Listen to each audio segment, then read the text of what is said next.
Okay, a couple of words about our next keynote lecturer. So our next speaker is Kristoffer Ahlstrom-Vij. He's reader and chair in philosophy at Birkbeck College, a research fellow at the National Institute of Economic and Social Research, and research associate at LSE Center for Philosophy of Natural and Social Science.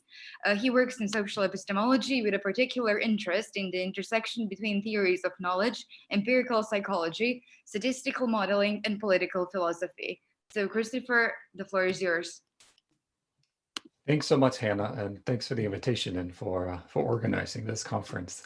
I'm going to start by just sharing my slides here. Let me see. Share. Okay, so I take it everyone can see the slides right now. We can see them. Yep. Wonderful. Okay, great.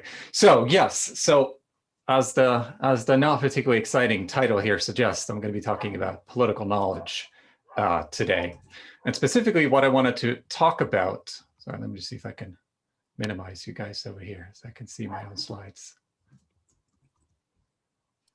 Give me 1 second. There we go. There we go. So specifically what I wanted to talk about, I wanted to say first a few words about what I take political knowledge to be. And I'm going to suggest specifically that at the very least, political knowledge can be thought of as a resource. And specifically, it's a resource that enables you to connect your political goals, whatever they might be, with successful political means, including perhaps in a context of voting. Then I'm going to be talking about a well-known worry, which is that given widespread public ignorance on politically relevant facts, it seems that people simply don't know that much. And I'm then going to introduce a character that I call the revisionist in the political scientific literature, which is essentially a group of theorists who think that, sure, it's true that people don't know very much, but they know enough. Right?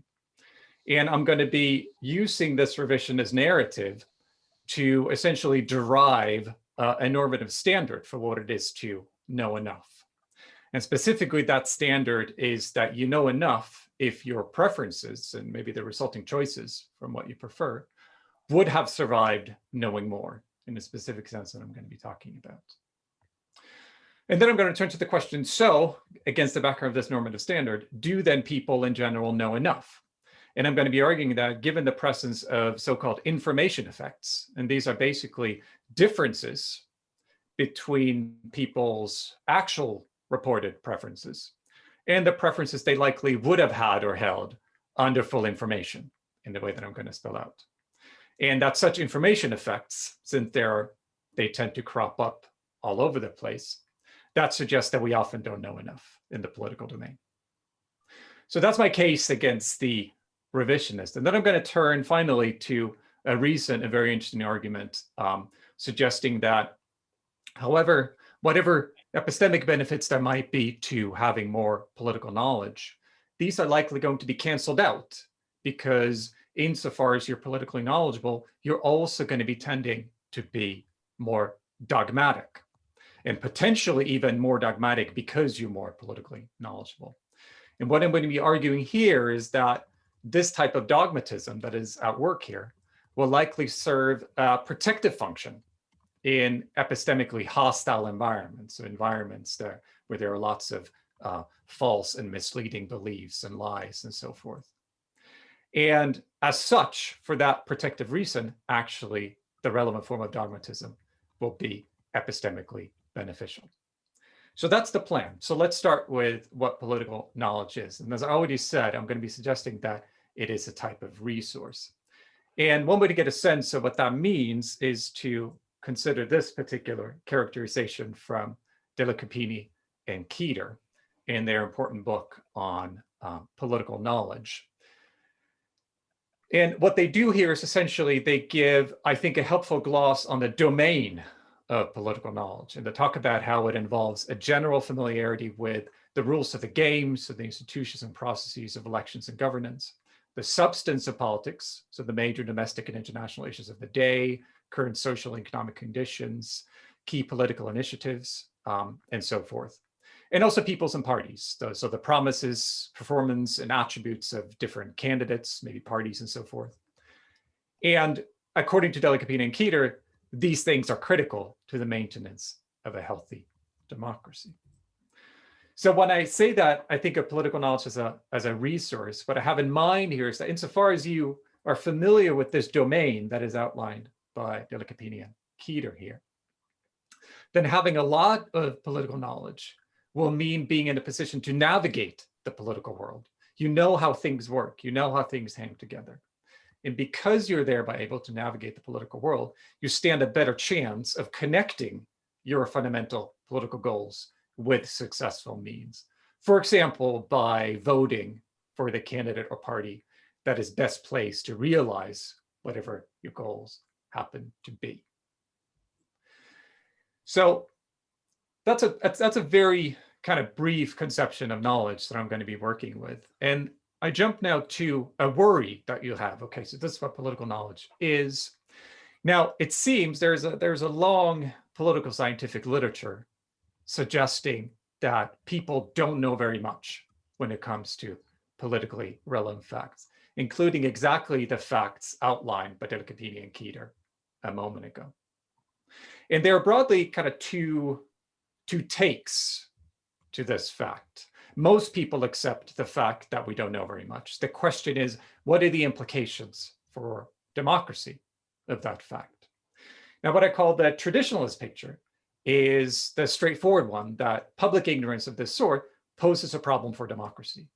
And there are broadly kind of two lines within this traditionalist picture. On the one hand, you have people like Jason Brennan and many others who worry about ignorant voting. So you don't know very much, and then you go vote badly. Right? That's one worry. Another worry is about ignorant non-voting. And that, in a sense, is a worry that has been driving a lot of political scientific work. So for example, Delacapini and Keeter, so they worry about the fact that the people that don't have a lot of political knowledge also are the ones that don't vote.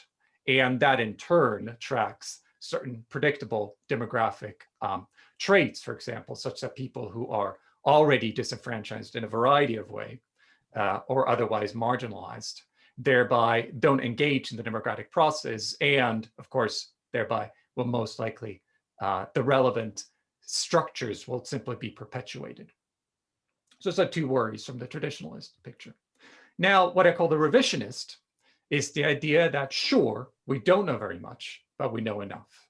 And we know enough specifically because the suggestion here is that what voters specifically are able to do is they're able to use a variety of kind of heuristics or cues or rules of thumb to make up for what they don't know. Right? So I might not know a lot about the different political initiatives and candidates and whatever it might be, but maybe I know that my party is Party X. They are my party. They are the party that looks out for people like me. So if my Party X is saying that this policy is good, this policy is bad, I can just piggyback on that and just go along with whatever they say, or what my unions say, or whatever it might be. So these type of cues will help me, in effect, act as if I were as informed as the people whose job supposedly is to keep up with all these things and tell me what to believe. Now, let's look a bit more closely at this, what I call the revisionist narrative, right? Because what's interesting here is that this revisionist narrative, of course, entails a counterfactual that I mentioned just a moment ago, which is that by relying on heuristics, we vote and hold political preferences in the same way that we would have had we been fully informed. And note here, so this notion of full information here, it's not anything like kind of political omniscience or anything. Instead, it's typically operationalized with reference to receiving a perfect score in a political knowledge test. I'm going to be talking more about these tests in a moment, but just wanted to flag that. And particularly relevant to us is not only this counterfactual, but also that this counterfactual provides a normative standard against which we can measure and weigh the competency of an electorate. And I have a quote from Arthur Lupia, a prominent revisionist. So he talks about, we should evaluate a voter as competent, regardless of how she reaches his conclusion, as long as it is the conclusion she would have reached had she been aware of the best available information, right? So that's this counterfactual at work for normative purposes, insofar as competency here is a normative notion. So specifically, as I just said, we can adapt this revisionist's normative standard to answer the question of what is a sufficient amount of political knowledge in the following way, what I call changes here on the slides. So that is that you have a sufficient amount of political knowledge for purposes of political preference and maybe choice. If had you known more, this would not have changed your political preference. So you know enough if your preferences would have survived knowing more. That's the idea. Perhaps up to the specific point of full information that we operationalize as the revisionist with reference to political knowledge test. And what's interesting about this fact is that now we have something that's testable, and specifically the presence of these type of information effects that I mentioned earlier. What they do is they provide evidence of when we don't know enough.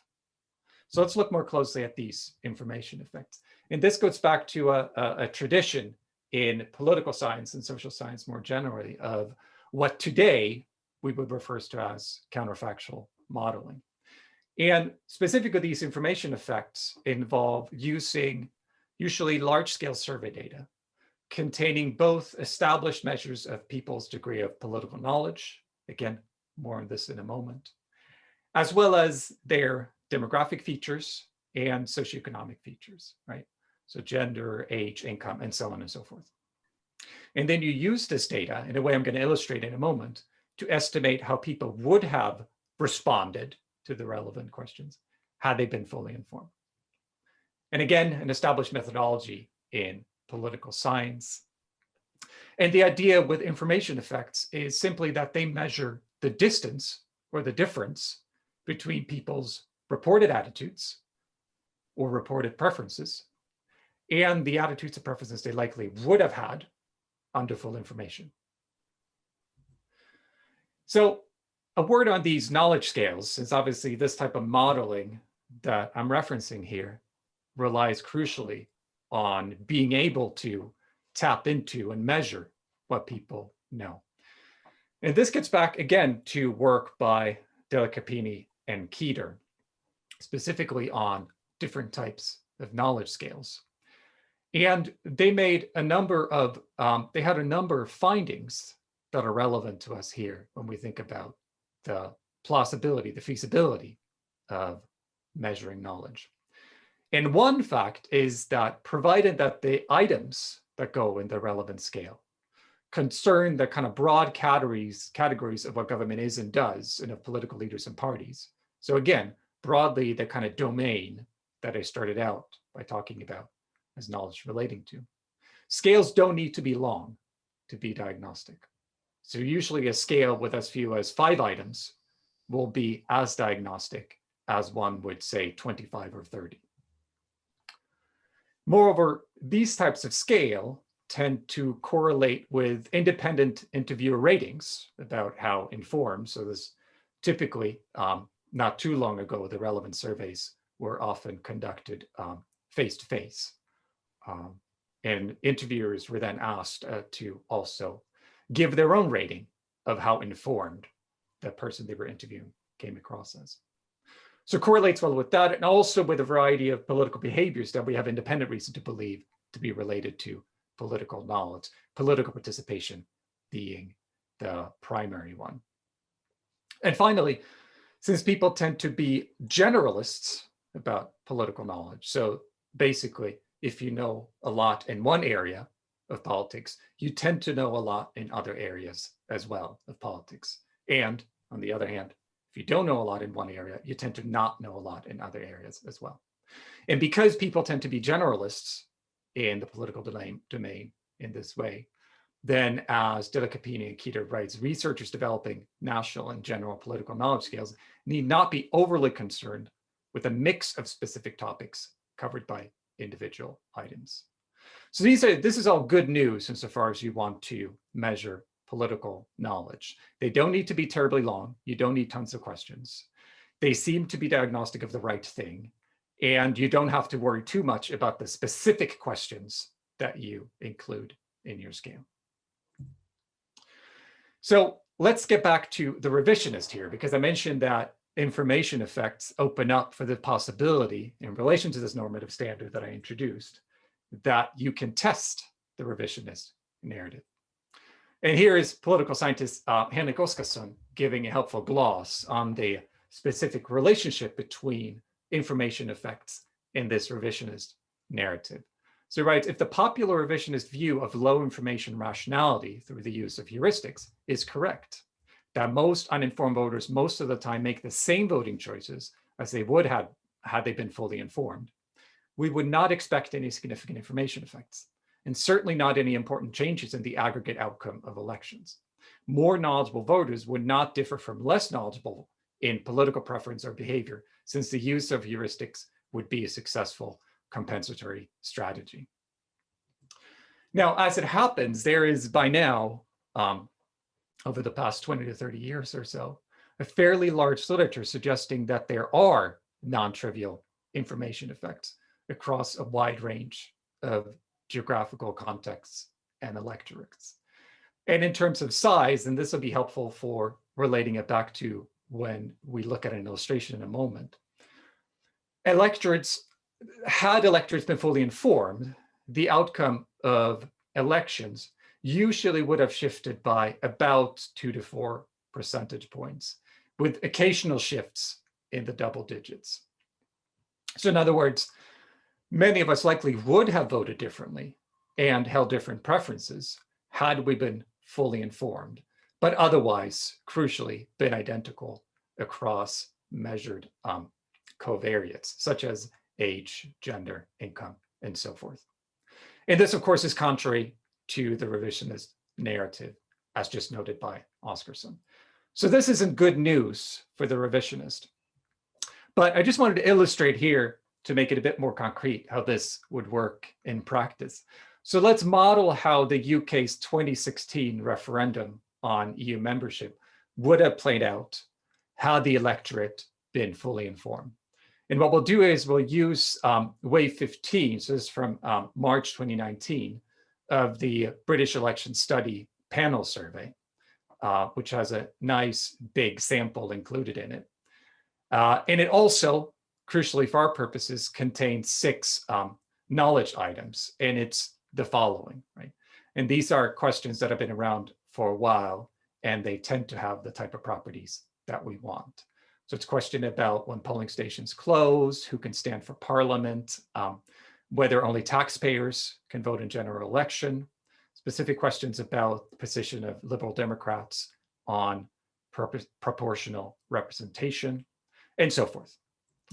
And specifically what we find when we look at these items in this particular data set, then we find that 4 of these items make for a scale that not only has a high internal consistency, right? So it's internally coherent, which we would want if it's measuring a single thing, and is likely also unidimensional. So indeed measuring a single trait as opposed to a number of different things. And specifically also when it comes to, okay, so it's measuring something, it seems to be measuring a construct that is fairly kind of coherent in there, but is it measuring the right construct, right? Is it measuring political knowledge specifically? And here it's helpful to look specifically at the proportion of respondents getting a full score, where we see the pattern we should expect to see if political knowledge is a resource in the sense that I suggested. So this is what happens, right? So this is essentially showing the maximum score by education, income, age, and self-reported likelihood to vote. So what we see is what we would expect, that more education, then you have more, you are more likely to get a maximum score. Same for people of high incomes, same for people who are older, and same for people who are likely to vote.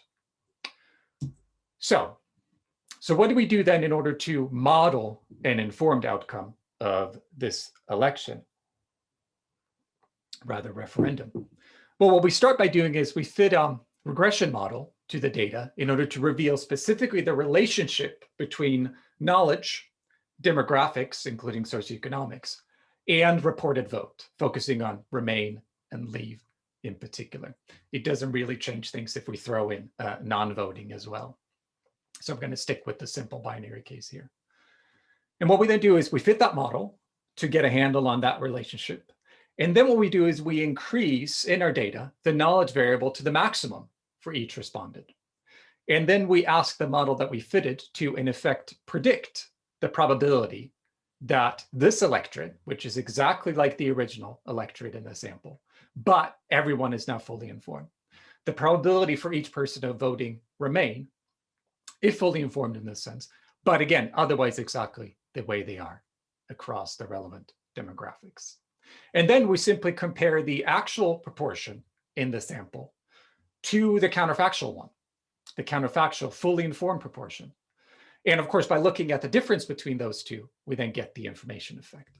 And this is basically what happens, right? So in this particular sample, then you had a proportion of about 52% remain, right, in this particular sample. And in the fully informed counterfactual one that we modeled, we get 56 remain, right? So a substantial information effect, right? Comparing it to what we typically find in this literature. And of course, what we're interested in here is specifically the difference between these two proportions. And of course, this is relevant because if we think back to what I call changes, then if knowing more would have changed your preferences, you don't presently know enough. So again, this type of effect that we see here, and specifically that it's a relatively sizable proportion, suggests that a lot of people in the relevant sample did not have enough political knowledge. And we can go further and we can weight this to make it representative of the population and so forth. It doesn't change anything. If anything, it increases the information effect. Okay, good. So that was just to suggest that the revisionist narrative seems to be false. We've outlined a notion of political knowledge, and we've also talked about the difference that that political knowledge makes to voting choice contra the revisionist narrative. Now, what I wanted to do now, finally, is consider this objection that has been brought forth by Michael Hannon recently, suggesting that, okay, this is all well and good, what we've seen so far, but any benefits of political knowledge will likely be canceled out by such knowledge also making us dogmatic. And specifically, what Hannon is relying on here is this well-established fact from people like Zoller and others in classic public opinion studies, that politically knowledgeable people tend to be more partisan, right? And specifically partisan in the sense that they tend to have more kind of coherent and worked out political packages, if you will, right? So it's really only among the knowledgeable that you get the kind of predictable packages of opinions that you would expect of, say, kind of systematic conservatives or labor voters or Republicans or Democrats, right? You really only get those kind of neat packagings among the more knowledgeable, right? Now, more interestingly, there's also some evidence to suggest that the politically knowledgeable also are more susceptible to motivated reasoning, and specifically politically motivated reasoning, defined by Dan Kahan as the formation of beliefs that maintain a person's status in an affinity group united by shared values. So the idea, in other words, is that you reason and form beliefs in a way that is kind of identity protecting, right? That you tend to reject the type of beliefs that go against people of your group in order to maintain your status within that group, and embrace the ones that come from co-partisans in this sense. In this, then, the ideas tends to make the politically knowledgeable more dogmatic. So why think this, right? So why think that the knowledgeable and thereby partisan are more susceptible to motivated reasoning? Well, Hannon here primarily rests his case on this study by Tabor and Lodge, which find that the politically knowledgeable, because they possess greater ammunition with which to counter-argue incongruent facts, figures, and arguments, will be more susceptible to motivated bias than unsophisticates, right?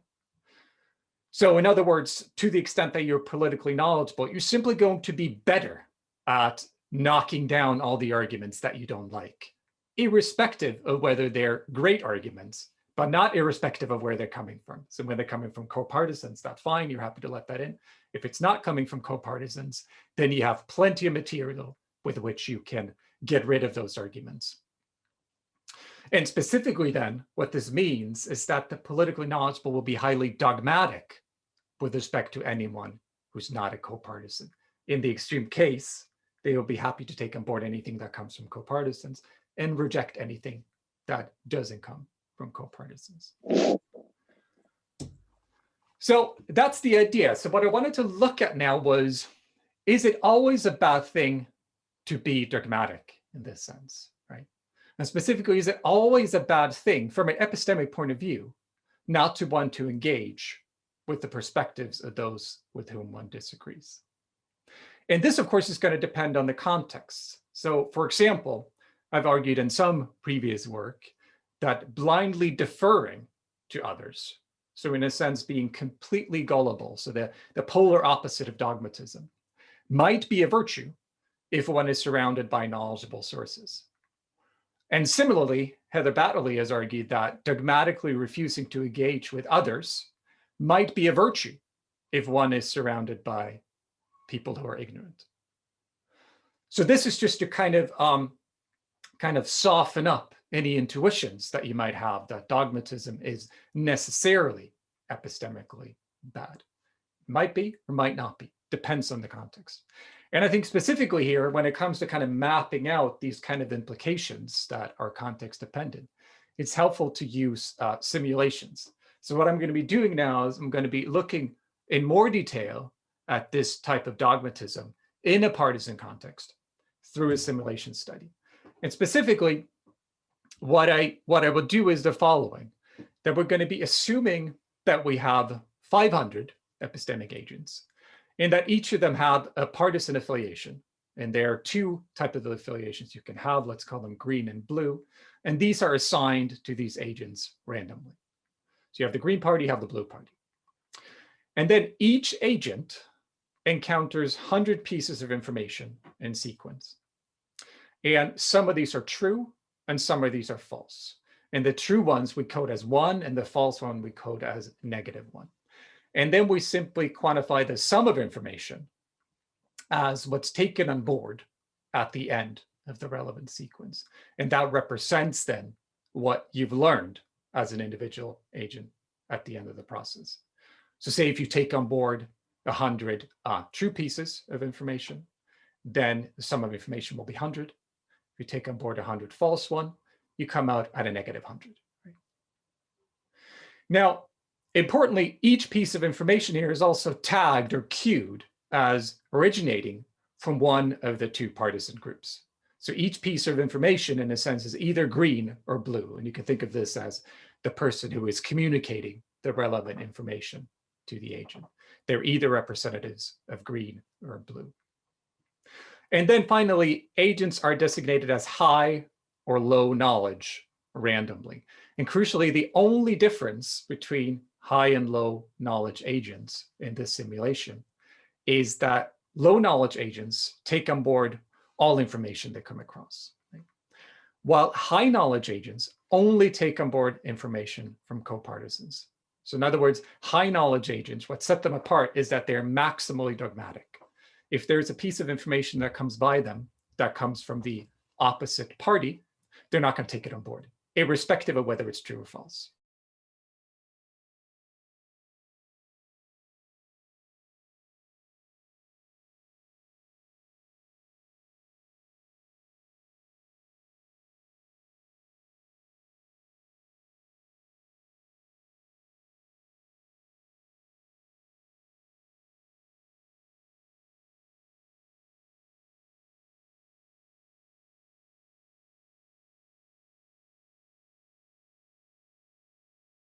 That way, so the sum of information, as we call it, as a function of the base rate of truth, right? So this is the average change in informativeness across all of the 500 agents for each base rate of truth from 0 to 100%. And I think the first thing to look at here is this one. So these are the low knowledge agents, right? And as is to be expected, that one simply tracks the base rate, right? And that makes complete sense, right? Because they take on board everything. So if there's 100 false pieces of information coming, then they're going to take all of it on board. They're going to end up at -100. At the other extreme, if it's 100% true pieces of information, they're going to take all of that on board, and they're going to come out at 100 at the other extreme end, and everything in between, right? So they're going to be tracking the diagonal in that way. But now look at the high knowledge agents, right? And again, the only difference between high and low knowledge agents is that high knowledge agents reject all information that comes from, that doesn't come from co-partisans. And what we see here is that they lose less knowledge in what we might call hostile political environments, hostile epistemic environments, and that's on the left here. And they gain less knowledge in what we might call non-hostile epistemic environments. So think about what that means, right? So the mere fact of dogmatism is epistemically beneficial. It minimizes the loss of knowledge in hostile epistemic environments. And crucially, even if the dogmatism itself is epistemically neutral. So remember, agents are not rejecting messages because of their epistemic merit. They're simply rejecting them because they're coming from the wrong party. So what this means then is that they simply filter some stuff out, right? Not because of epistemic merit, but because of partisan considerations that are disconnected from epistemic considerations. It's not that one of the two parties, say, communicates more truths than the other, for example. So as we saw, again, so high knowledge agents lose less knowledge compared to low knowledge agents in hostile epistemic environments, and gain less in non-hostile or friendly ones. And this, of course, is, since this is a change in informantness, right? This is compatible with high knowledge agents still knowing more, even after that loss or gain, simply on account of no. So what does this mean then? Well, what it means is that even if the politically knowledgeable are maximally dogmatic, which seems unlikely, this still wouldn't cast doubt on the epistemic merits of being politically knowledgeable. On the contrary, such dogmatism would serve a protective function for the knowledgeable in hostile environments. And this is a point made by Heather Battley when she's thinking more generally about the virtue of close-mindedness or dogmatism. That's essentially what's being borne out here. And importantly, I think it's fair to say that most political environments are likely hostile in involving a high proportion of falsehoods and lies and misinformation and so forth. So in other words, when we think about where on this kind of scale of the base rate of truth, where we would fall in typical political environments, it would probably be left of 50%. So in other words, what this means is that the political knowledgeable might be both informed and dogmatic, and that dogmatism might not be a bad thing, even from a purely epistemic point of view. So to conclude, I started out by suggesting that political knowledge is a resource, and specifically that it enables you to connect your political goals to successful political means. And then I raised this well-known worries about public ignorance, and I introduced the revisionist, which suggests that, sure, maybe we don't know very much, but we know enough. And I derived a normative standard from the revisionist narrative here, to the extent that you know enough if your preferences would have survived knowing more, which then enable us to put to the test this counterfactual inherent in the revisionist story. What we would find then, I suggested that the presence of these type of information effects suggests that we often don't know enough. And then finally, I looked at this potential objection to the effect that any benefits of political knowledge will be canceled out by such knowledge also making us dogmatic. And specifically arguing that this type of dogmatism would likely serve a protective function for the knowledgeable in epistemic or hostile environments, and as such actually be epistemically beneficial. Thanks so much. That's all I had. So I'm going to stop sharing screen now so I can see everyone. Thank you very much, Kristoffer. Really very inspiring talk, and really. Oh, good. Thank you very much. So Not we already depressing. have Hannah for a question. So please, Hannah. Okay, so yeah, the thing that interested me was this idea that although we don't know everything, we know enough to vote as if we knew everything. So what interests me is, what if our votes in the suboptimal epistemic condition are biased? What if we do not base our votes on the knowledge that we do have, but we base it on, for example, identity prejudice that we do have? And even if we knew more, we would maintain this prejudice and remain equally biased. My point is, it does not seem completely evident that educating that improving people's political knowledge or political understanding or political culture wouldn't necessarily make their votes better. So how can we counter this? So I'm not necessarily going to talk about whether people vote better, because that would require a normative standard that I haven't introduced. It would take a bit more conceptual work. But what I can say is two things, which is that when people know more, they vote differently. Right? And that seems to put some normative pressure on the original preferences, right? And specifically, I mean, the type of information effects that I talked about here, they provide evidence, of course, of a difference. That had you been fully informed, but otherwise exactly the way you are, then you would have voted differently. That puts some normative pressure on your original preferences, whether or not it shows that they're downright misguided. Now, interestingly, in some related work, we've looked specifically at attitudes about immigration. And there we found that, and there are a couple of other research teams that have found this as well, but essentially, if you give people more information, we did this specifically in relation to information about EU immigration to the UK. When you provide in an experimental context, people the relevant type of information in relation to, are they stealing jobs? Are they a drain on the public purse, and so forth? That also changes people's reported preferences in a more immigration-friendly direction. So in other words, it does seem that information matters. And it seems that in at least some context, information has a predictable effect, not only in a kind of modeling paradigm, but also in an experimental paradigm. So I don't know if that's helpful. That's perfect. Thank you. Thank you. Other questions? There are hands raised. See hands, and do you want me to call, or do you want to? Yeah, I don't see the. No, Okay, Michael. I see Miguel has a hand up. So if anyone can help me, please, Miguel. Test. Miguel, do you want to go ahead? Yeah. Can people hear me or no? Yes, I can. Oh, hi. So yeah, thanks for the talk. So if I understand it correctly, at least the graph, I understand that we're on the left side there of the base rate, minus less than 50. But I was a little bit curious about what happened when we go to the right, because it seems to me that we get a kind of a puzzling situation where it's actually better that people don't know more stuff. Yeah. So it's actually like, it's almost like it's better if we stay on the left. Yeah.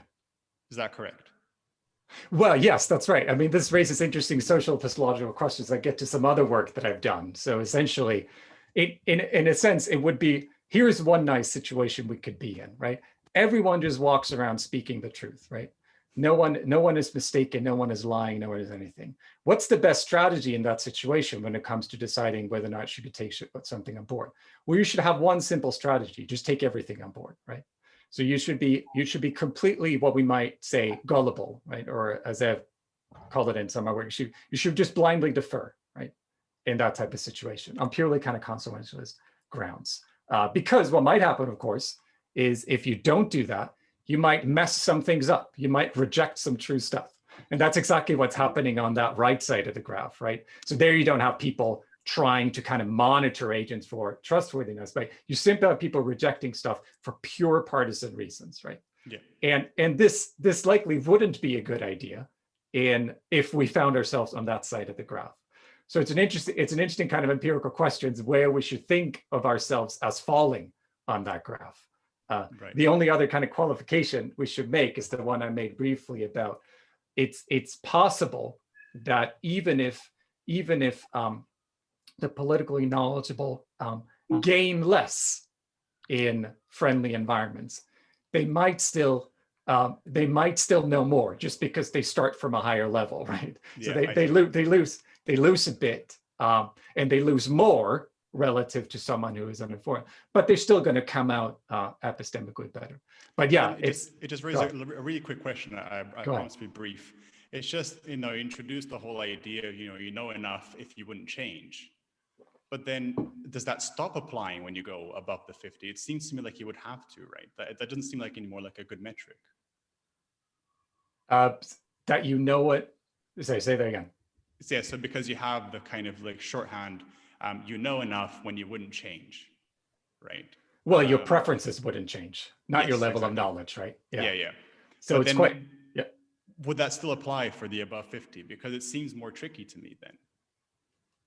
Yeah, so what would be the problem is if our political environment is thoroughly friendly across the board, and you have people being maximally dogmatic on account of being politically knowledgeable, they're not going to remain politically knowledgeable for very long. And pretty soon they're not going to know enough anymore, right? Yeah, I see. That's how it would play out. I just don't think that's the side of the graph we're on. I agree. But I'm completely open to the idea that, I mean, I'm completely open to the idea that I don't really have any solid empirical evidence about where we fall when. Okay, thanks. Okay, I think Michael had his hand up, and then I think Fabienne after that. So go ahead, Michael. Great, thanks. Yeah, so I'm still trying to figure out the extent to which we might disagree, if at all, because I think I agree with all the stuff about, if we're in bad epistemic environments, then dogmatism can be good. But I guess, so I'm going to just describe a case and see if, because this is the kind of case that worries me, and I don't know if it's the kind that you're modeling. So, okay. I mean, I'm thinking of these kind of classic studies like the Lord Ross Leper stuff about, evidence on the effects of, say, capital punishment on deterrence, right? Yeah. And so the scenario I'm imagining is something like you've got two people, both are highly knowledgeable in general about like political stuff, including this issue, both highly partisan, right? Which explains the knowledge. One's for capital punishment, one's against. And then we're trying to decide like on which policy about capital punishment. And the issue, the crux of the issue is, does it deter crime? So it doesn't require like any normative stance in the sense that they're just trying to figure out an objective fact of the matter, right? Does it deter crime or not? And then what ends up happening with these kinds of people is that you give them ambiguous evidence. The evidence kind of doesn't suggest one, doesn't suggest the other. I think they called it balanced. But yeah. Balanced, okay. Yeah, so they give you balanced evidence. And what ends up happening is these two partisans who are both highly knowledgeable use this kind of cognitive artillery in place to then become further entrenched in, yeah, it really does deter. Yeah, it really doesn't deter, right? And so this seems like something's gone wrong epistemically here.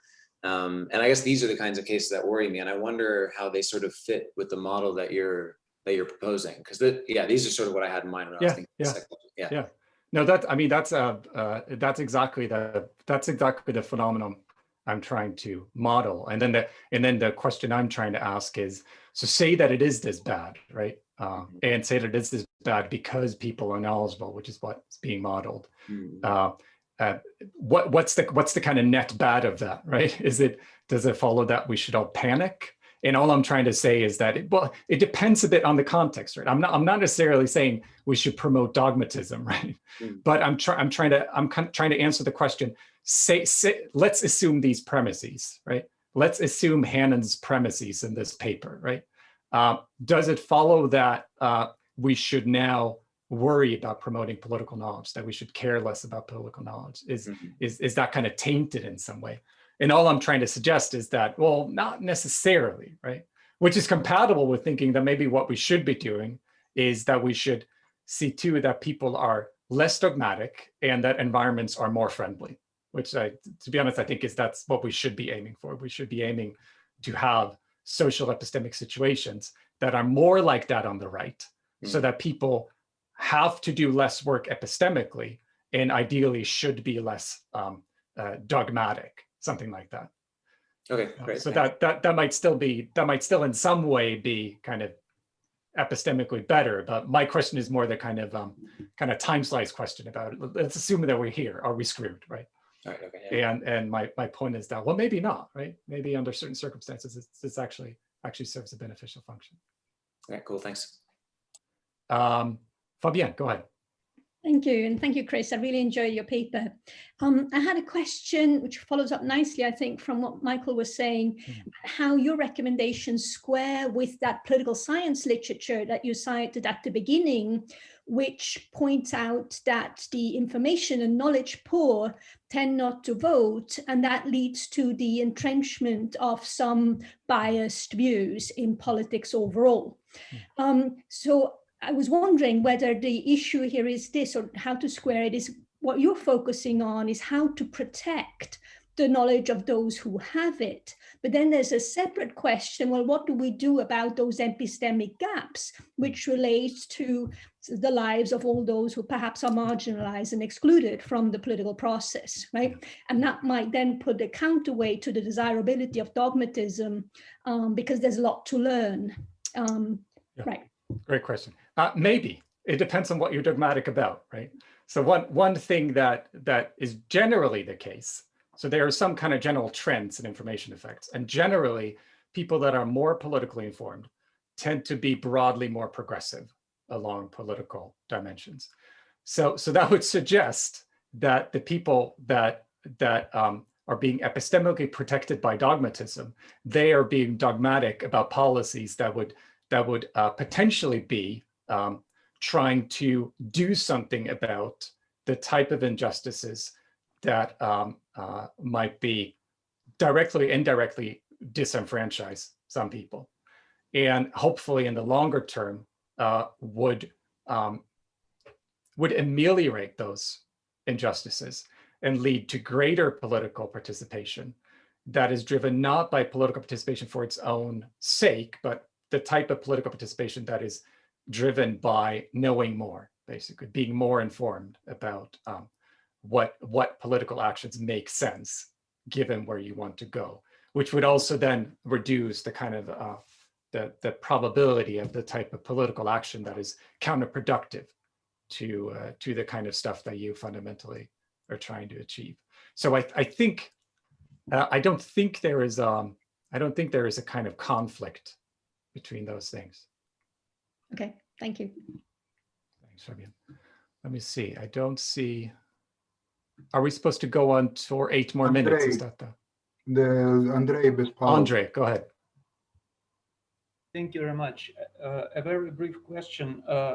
What do you think, does more political knowledge promote more political polarization, since it is associated with more dogmatism?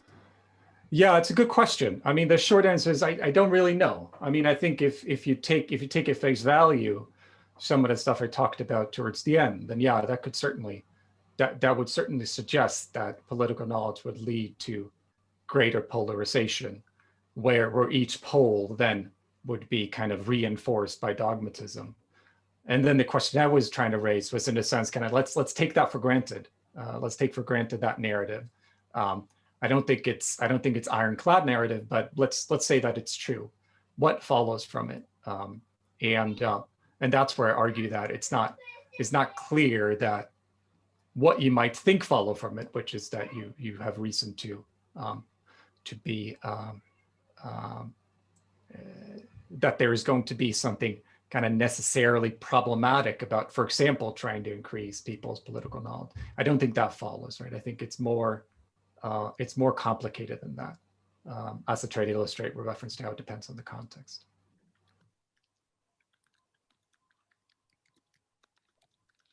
Thank you. Are there any more questions? Snezhana, please. Yeah, just a brief comment. I don't know whether it is actually relevant, but I'm just wondering, comparing your lecture, thank you very much. It's really, really interesting, very much. Comparing with the previous of Nenad, who actually spoke about the dogmatism is a kind of epistemic vice. I'm just wondering now we can, and I agree with you that in some circumstances, actually something that is actually classified as vice can be virtues, and you obviously would like to say, we need to be clever. But I'm just wondering, debating about the vices and the virtues and epistemically virtuous behavior concerning your topic, is it probably okay to say that we need to be conscientious or epistemically responsible at some point, and actually means that we need to stay firmly with our stance, you know? So it's not actually the wise, you know, it's actually the epistemically responsible is this very sense concerning all this, you know, is to stay and keep our, you know, the stance, you know, just a comment. Yeah, no, thanks, and apologies to Nena for missing his talk. It's clear that I should have attended it. So apologies for not doing that. I mean, I'm a consequentialist about virtues. If that wasn't, I'll just say it if that wasn't obvious. So for me, of course, you have certain belief forming dispositions, and how reliable or truth conducive those dispositions are going to be depends on the situation in which they're employed. Right? And you might have someone who we might intuitively describe as, again, completely gullible or completely dogmatic, whatever it might be. That in itself, the kind of form of that disposition doesn't settle the question of whether it is epistemically beneficial or not. That depends on the kind of social situation that they're implanted in. So I've talked about this in the context of what I call social virtues in some of my work. So I guess that's a long-winded way of saying I think it's often going to be an empirical question whether some particular belief-forming disposition is one that we have reason to promote or not, under what circumstances, which is compatible with the broadly kind of Millian line that, you know, if you're gonna broadcast recommendations for how to behave, probably you're not going to broadcast, you know, try to figure out what belief-forming disposition is going to maximize truth under your circumstances, the specific ones you happen to be in, and then proceed accordingly. People are probably going to do an awful job if they try to do that. They're going to get the cases wrong. And it's probably better to have some kind of broadly kind of apple pie style epistemology communication strategy, which is something, you know, don't lie, you know, listen to the other side, and so on and so forth, right? That might, for purely consequentialist reasons, be the best way to kind of maximize truth in an epistemic community. But that too, of course, is ultimately an empirical matter. Thank you. I don't see any more hands, so I would like to ask a question to you. Go for it. Yeah, I have some worry about this linking virtues to the actual context, in the sense that context changing. So my question is partly inspired by a discussion I'm following in the last years about moral enhancement, where there are people saying, okay, we must enhance people because we know some characteristics are good, like being less aggressive and being more empathic. And then the reply is, yeah, but in some situation, being aggressive is exactly what you need to be. You know, for example, in order to protect an innocent person from an attack. And thus, the objection to the moral enhancement project is, in fact, you need flexibility. You need flexibility that is constituted by the reflective ability to evaluate the context. And I think that this is the same as when we speak about virtues, epistemic virtues, and specifically linked to the question of political knowledge. But this seems to me to be exactly the opposite of dogmatism. So that dogmatism can be good in some situation if around me are all really only or vast number of people that are clever and friendly and so on and so on. But I have no guarantees that things will remain like this. And in fact, when we see societies, even contemporary democracies, that people, a vast amount of people become beasts in a so short time, unexpectedly, and hopefully they can become again more human so rapidly in the future. So my point is environment change. And thus, it seems to me that dogmatism as the opposite of the reflective capacity to evaluate situation is, how to say, a very unstable alien for good results. But perhaps the question is about the definition of dogmatism, and I got it wrong. Mm-hmm. No, that's a great question. I mean, again, I think the question is not so much, or the position is not so much dogmatism is great, let's have more of it, but rather if it's the case that we're stuck with dogmatism, are we screwed? That's more the question I'm interested in. Now, on the flexibility, I mean, I think it's, I agree with you that type of, if we think of it as a virtue, I think that type of flexibility, which I interpret as some ability to kind of determine what situation you're in and respond appropriately. Is this a situation where I should get angry? Is this a situation where I should calm down, and so forth, right? So you don't walk around angry all the time or calm all the time, but you're able to adapt to the situation, right? And that sounds great, right? And then the question is, when you transfer that into the epistemic domain, so then we would have to evaluate in any given situation what type of kind of epistemic stance we should take. Is this a time to be dogmatic? Is this a time to be open-minded, if that's a more positive version of gullibility, at least in the gullibility, but with the extreme version of that. And I think that's all fine, but ultimately there's a question of kind of the what you can expect from people in any given circumstance, right? I mean, there's a lot of research on showing that giving people all types of different latitude when it comes to how to reason, even when people in good faith try to do better, they try to pick the relevant strategies that they think are going to have them outperform the alternatives. People generally do worse because it's very difficult to figure out what situation you're in and what is appropriate in that situation. And that's in a sense why I completely take your point on a kind of conceptual level, and in a sense on a kind of ambition level as well, that you have these possible situations we could be in where you might think, well, it would be great if we could set it up in this way, right? Everyone kind of walked around being perfectly and reliably flexible, such that they always exhibited the right reaction to the relevant situation. That would be great. But in terms of thinking about whether we're going to be getting there anytime soon, I'm more skeptical. And that gets back to more the view I kind of outlined in the response to, I think, the previous question, where instead what you might do is you might think in broadly kind of Millian lines. So you have the question of what is morally obligatory in a situation? Well, that's given by broadly utilitarian considerations in a fairly straightforward manner. What should people do? Specifically, how should they reason about what they should do? What should be their decision strategies when trying to figure out what the right thing is? Well, as Mill pointed out, well, maybe they should go with the things that we think of as virtues, right? Maybe that's the best way. Maybe that's the best bet in terms of most likely, there are going to be many situations where you ought to steal, right? Maybe. But most likely, if you're going to tell people whether to steal or not steal, tell them not to steal, right? Generally, that's the right thing to do.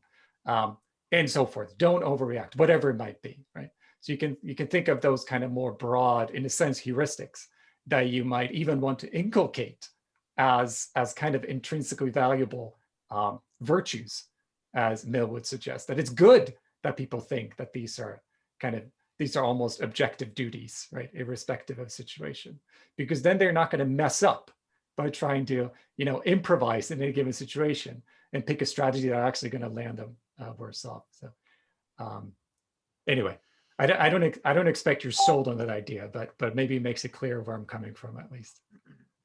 Yeah, so thank you very much for your talk and for your discussion.